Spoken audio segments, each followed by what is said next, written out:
서울시장 야권 후보 단일화를 협상 중인 오세훈, 안철수 후보가 양측이 각각 제시한 단일화 요구안을 서로 수용하겠다고 밝혔습니다. 하지만 실무 협상은 여전히 난항을 겪고 있는데요. 네, 여권에서는 피해 호소인이란 표현으로 논란을 일으킨 의원 3명이 박영선 후보 캠프를 떠났습니다. 네, 조기현 민주당 법률위원회 부위원장, 이기재 동국대 겸임교수 두 분 모시고 정치권 이슈 짚어보겠습니다. 어서 오십시오. 안녕하십니까? 네, 안녕하세요. 네. 4월 7일 재보궐선거 이제 한 3주도 채 남지 않은 것 같습니다.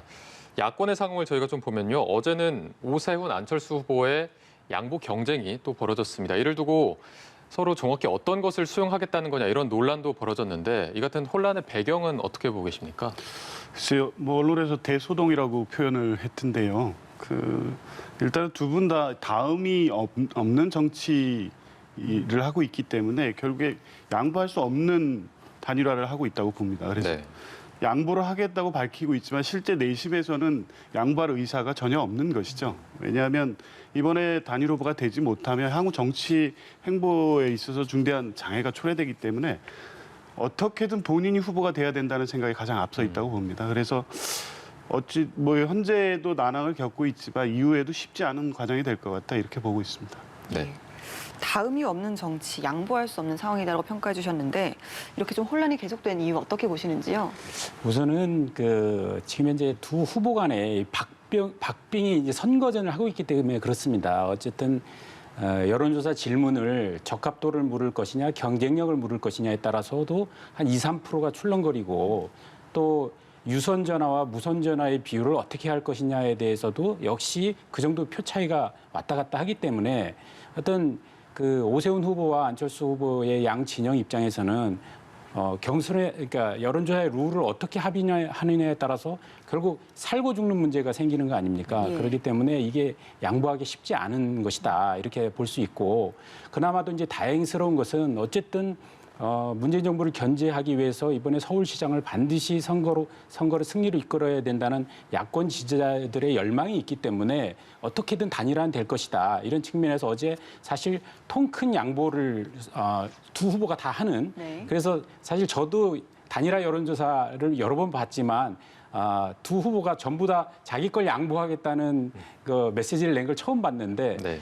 그러다 보니까 지금 각자가 다 자기의 룰을 양보해서 상대가 원하는 걸 해주겠다라고 했음에도 불구하고 오히려 합의가 안 되는 이제 다 양보를 했는데 이제 어떻게 합의를 모아갈지가 참 난제에 있다고 보고요. 오늘도 아마 저 실무 협상팀이 지금 협상을 하고 이제 오후에 이제 전개할 거라고 보는데 아마도 단일화 룰은 어쨌든 간 좁혀질 거는 같습니다. 다만 이제 시기의 문제고 시기의 문제는 어쨌든 국민의 입장에서는 국민의힘의 주도권을 좀 더 확보한 뒤에 여론조사를 하면은 이길 수 있다라는 가능성이 높아지기 때문에 그런 거라고 보고요. 그래서 지켜보시는 시민들 입장에서는 좀 답답함이 있겠지만 각 정당 간에 또 그다음 후보의 또 사활을 간 여론조사이기 때문에 이런 점이 좀 지루하게 이렇게 진행되는 점에 대해서도 일부 양해를 해줄 필요는 있다 이렇게 생각합니다. 예, 두 후보 모두 정말 양보 경쟁, 양보 배틀이란 말이 나올 정도로 어제 하루 그런 모습 보여줬는데 생각보다 이 단일화 협상이 좀 잘 진행이 되지 않는 것 같습니다. 여론조사 방식, 그러니까 유무선 조사의 어떤 비율 관련해서는 좀 합의의 여지 보이지만 여론조사 시기, 교수님 말씀하신 것처럼 시기가 또 쟁점으로 떠오르더라고요. 예. 그게 아무래도 오세훈 후보 측 입장에서 보면 당내 경선에서도 그렇고 계속적인 이제 상승 추세에 있는 상황입니다. 그러니까 서두를 이유가 없는 것이죠. 전체적인 분위기가 국민의힘 지지층이 결집을 하고 있고 경선 과정에서도 그런 효과가 드러나고 있기 때문에 굳이 안철수 후보가 바라는 대로 서둘러서 단일화 경선할 필요가 없다고 네. 당연히 생각할 것이고 반대로 안철수 후보로서는 원래 중도층 지지를 기반으로 하고 있기 때문에 지금 당장 실시하는 것이 추세상 나쁘지 않기 때문에 시기 역시도 또 조율하는데 쉽지 않을 것으로 보이는데요. 오늘 실무진 협상에서 어떤 결과를 낼지는 모르겠습니다만 이 역시도 결국엔 국민을 위한 단일화, 지지층을 위한 단일화인지 여부에 관계없이 본인들의 이 정치적인 입장에서만 하는 단일화이기 때문에 그런 부분에서는 국민들이 실망할 수밖에 없을 것 같습니다. 네. 그 때문인지 단일화 그 효과가 조금 떨어질 수도 있다 이런 얘기도 나오고 있는 것 같고요. 그 투표 인쇄가 용지되는 날이 29일이기 때문에 28일까지를 좀 마지노선으로 보고 단일화를 좀 협상하는 방안도 나오고 있습니다. 그 전에는 단일화가 이루어질 거라고 좀 보시는 건가요?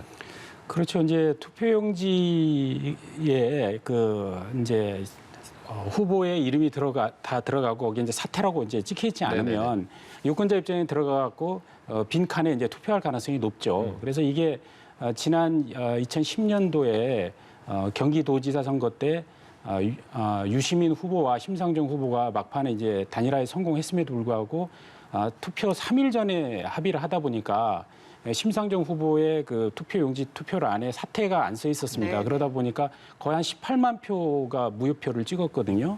그래서 일반적으로 선거하면 무효표는 나옵니다. 보통 경기도지사 선거하면 한 4만 표 정도의 무효표가 나오는데 그 선거는 18만 표의 무효표가 있었어요. 그만큼 심상정 후보를 찍었다는 것이기 때문에 네. 전체적으로 선거가 19만 표의 표차를 기록했는데 거의 그거에 육박하는 선거였거든요. 그래서 이번에도 투표용지에 반드시 두 후보 중에 한 명은 사퇴란이 들어가야 된다 이렇게 보고요.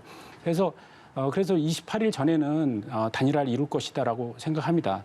다만 아까 좀 말씀하셨듯이 여론조사를 그러면 이제 언제 할 거냐도 이제 이번에 토요일, 일요일이 지나갔기 때문에 이제 평일로 가지 않습니까? 그러면 25일부터는 선거운동이 시작되고 그러면 29일 투표용지 전까지 평일에 여론조사를 할 것이냐, 휴일에 여론조사를 할 것이냐에 따라서도 여론조사가 1, 2% 이상은 왔다 갔다 합니다. 그래서 그런 점에 아마 양 후보가 신경을 많이 쓰고 있는 것이라고 생각합니다. 그게 단일화되고 나서 단일화된 후보한테 좀 적극적으로 이렇게 후원하고 같이 선거활동을 열심히 해줄 거라고는 보십니까? 지금 그것도 이제 후유증이 있을 거라고 생각하는데 네. 이번에 사실 정신이 이상한 거 아니냐 이런 발언들은 참 하지 말았어야 될 발언이라고 생각하고 이렇게 감정의 골이 깊어지다 보면은 그 선거에 들어가서도 단일화가 되었다 하더라도 상대 후보에서 적극적인 선거 운동을 하기가 굉장히 어렵습니다. 이게 관행적으로 보면 그렇게 이제 됐을 때는 방해 안 하는 게 도와주는 거지 이런 정도로 생각하면서 그냥 관망할 수가 있거든요. 더군다나 이번은 한 당내에서의 경선이 아니라 당과 당의 단일화이기 때문에 네네. 한 당이 다른 당에 지원 활동을 하는 것도 선거법상 매우 제한적이기 때문에 그것을 핑계 삼아 적극적으로 선거 운동을 하지 않을 가능성도 높습니다. 그래서 지금 어쨌든 양 후보가 지금 대승적 결단으로 서로 양보하겠다고 한 만큼 단일화의 시기를 28일 이 2차 데드라인이라 하더라도 그때까지 끌고 가지 말고 좀 조기에 가능한 매듭을 지어서 25일 선거운동이 개시되기 전에는 반드시 좀 해야 되지 않겠나.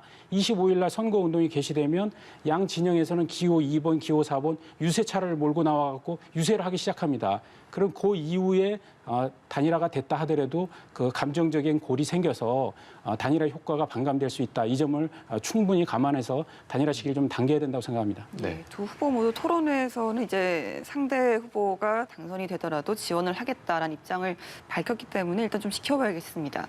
지금 이렇게 야권의 단일화 협상 계속 좀 삐걱거리는 이유가 룰 관련한 협상도 그렇지만 안철수 후보와 또 김종인 국민의힘 비대위원장 간의 어떤 점점 좀 격화되는 감정 싸움도 분명히 좀 하나의 원인으로 치솟고 있거든요. 이렇게 되면 이제 선거 이후에 합당이 추진이 되더라도 진정한 어떤 단일화가 되겠느냐 이 부분에 대한 우려도 나옵니다. 어떻게 보십니까?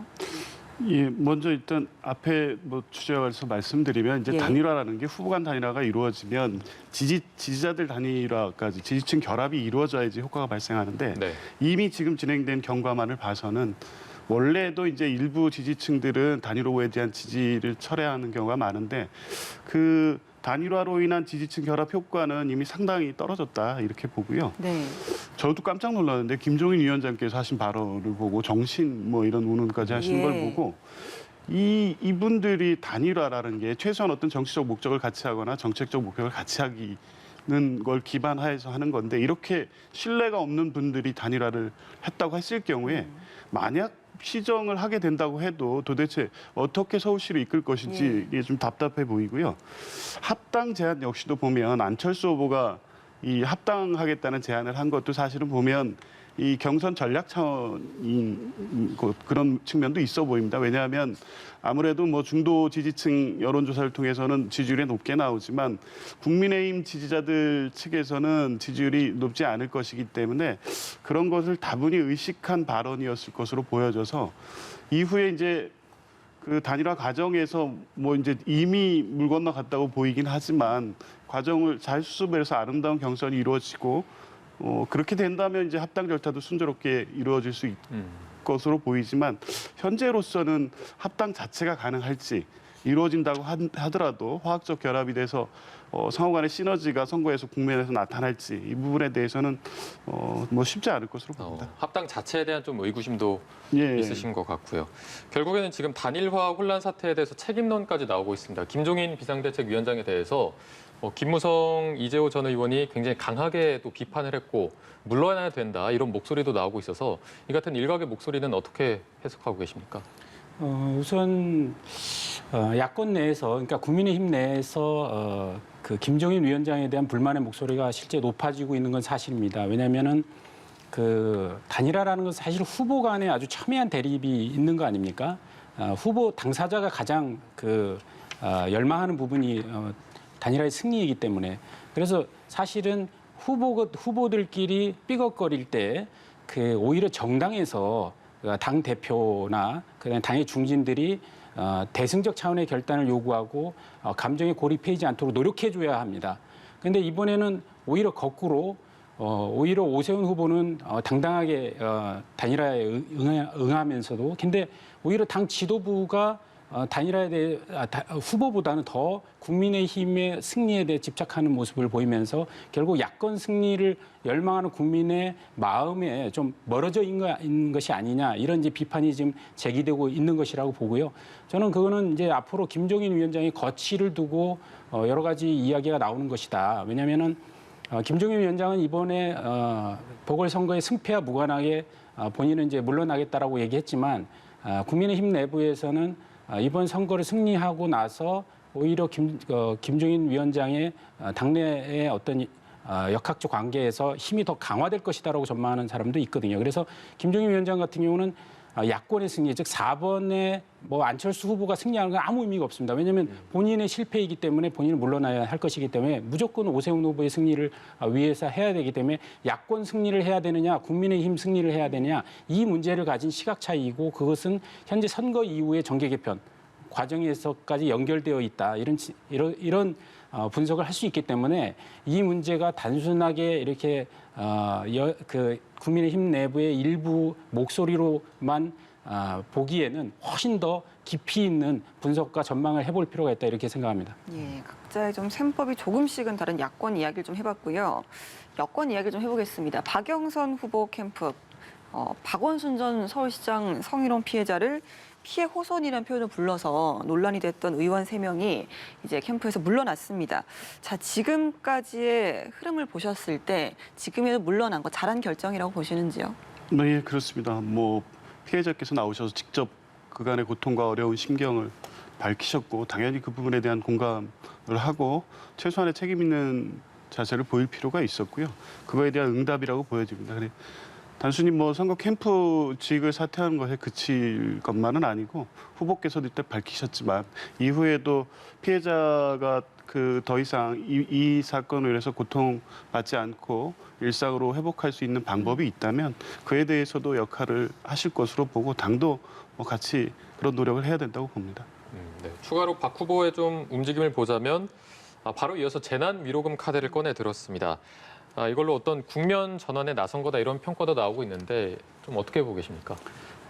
저도 이제 재난 위로금을 보면서 저는 좀 착잡하다는 생각까지 했어요. 왜냐하면 이게 옛날로 얘기하면 자유당 시절에 고무신 선거라고 하지 않습니까? 선거 때 이제 돈 뿌리는 건데 네. 사실 돈 봉투가 횡행했던 시기도 불과 10여 년 전입니다. 이제 민주주의가 많이 성장해서 선거 운동에 이제 틀도 잡혔고 이랬는데 지금 사실 선거의 공약으로 위로금을 10만 원씩 서울 시민에게 주겠다. 이게 이걸 어떻게 받아들여야 되는지 참 혼란스럽습니다. 왜냐하면 이거를 그 과거에 민주화를 이루었던 그거를 주창했던 현재의 민주당 정권에서 과연 금권 광권 선거를 그렇게 비판했던 정권의 후보가 이렇게 선거에서 공약으로 10만 원의 위로금을 주겠다는 공약하는 것을 저는 아무리 좋게 생각해도 평가할 수가 없다 이렇게 생각하고요. 또한 지적하고 싶은 거는 그러면 지방 균형 발전을 또한 이야기했던 민주당 입장에서 그러면 서울 시민들한테 위로금을 준다면 지방은 어떻게 되는 겁니까? 서울 시민들한테는 10만 원씩 주고 경기도민들한테는 또 이재명 지사가 돈을 또 위로금이라고 예를 들어 여러 가지 수당금 형태로 주고 그러면 나머지 지방은 어떻게 되는 겁니까? 이거는 결국 수도권과 지방의 균형 발전을 얘기했던 그런 취지와도 완전히 벗어나는 것이다. 이런 점을 말씀드리고 싶고 그다음에 또 한 말씀만 추가로 말씀드리면 지금 보편적 지급이냐 선별적 지급이냐 이 논쟁을 했을 때 이번에 4차 재난 지원금도 결국은 전 국민에게 뿌렸을 때는 오히려 활동을 더 증진시키는 효과가 있지 않겠습니까? 소비가 일어나니까. 그런 차원에서 지금 전 국민에게 보편적으로 지급하는 것보다는 코로나가 진정되고 나서 그건 추후에 논의하고 지금은 선별적으로 위기에 봉착한 자영업자나 생계 위기의 분들한테 지원을 하는 게 선별적으로 지원하는 게 맞다라고 해서 이미 4차 지원금도 그렇게 기조를 자꾸 가고 있는데 지금 그와 역행하게 서울시장이 전 서울 시민에게 이렇게 보편적으로 돈을 살포하겠다는 이런 발상을 하는 것 자체가 저는 민주당 스스로 내부에서 좀 자정 작업을 해야 되지 않겠나 이렇게 좀 비판하고 싶습니다. 예, 이게 지금 보편적 재난지원금 카드가 이제 서울 시민 10만 원씩 가상화폐 형식으로 지급이 된다고 해요. 박영선 캠프에서는 이걸 좀 어느 돌파구가 되는 카드라고 볼까요? 예, 뭐 지금 돈살포, 뭐 돈봉투, 고무신 선거 이렇게 말씀하셨는데 착잡하다고까지 표현을 해주셨습니다. 예, 좀 과도한 비유라고 보여지고요. 지금 코로나로 인해서 시민들이 고통받고 있는 것은 뭐 지금 현재 누가 봐도 다 아는 사실 아닙니까? 지금 이 시기에 이루어지는 선거에서 그 어려움을 어떻게 같이 나눌 건지 시정일 과정에서 그걸 어떻게 반영할 것인지에 대해서 입장을 밝히고 정책을 세우는 것은 당연한 거라고 보여지고요. 이게 뭐 보편적 복지 차원에서 보면 사실 지난번에 전국민 재난지원금 지급 효과도 경제적으로 확인됐지 않습니까? 자영업자들이 실제 도움을 받았고 그걸로 인한 경제 회복 그 효과도 발생됐다는 것도 확인이 됐고 뭐 그렇다면 뭐 선별적 지원 국가 정부 차원에서 하는 정책이 있다고 하더라도 지자체는 지자체대로 세제 잉여금이 서울시는 또 있어요. 1조 3천억. 그 세금이 허용되는 부분에서 충분히 할 수 있는 것이고 그게 시민들의 어려움도 해결하고 자영업자들을 돕고 발생될 수 있는 효과가 여러 가지로 있다고 하면 당연히 적극적으로 해야 될 것이지 지금 뭐 선거 때라고 해서 이 부분을 뭐 할 일을 안 하고 이럴 문제는 아니라고 보고요.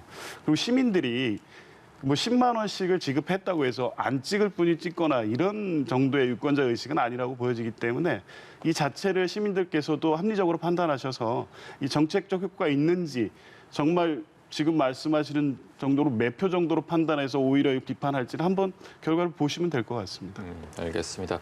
두 분의 의견이 다르기 때문에 말씀해 주신 대로 이 부분은 국민들 여러분께서 판단을 해 주실 것 같고요. 저희가 마지막으로 양당 지지도를 살펴보면서 좀 마무리하도록 하겠습니다. 국민의힘 지지율이 4주 연속 상승해서 민주당과 거의 9%포인트까지 좁혀졌고요. 특히 부산, 울산, 경남, 부울경 지역에서도 전주 대비 10%포인트 급등하기도 했습니다. 지금 이런 거를 좀 어떤 원인으로 분석하고 계십니까? 일단 LH 사건에 대한 LH 땅 투기 사건에 대한 국민적 분노가 엄청 크고요. 그에 대해서 이제 문재인 정부의 지지율이 전체적으로 하락하고 있습니다.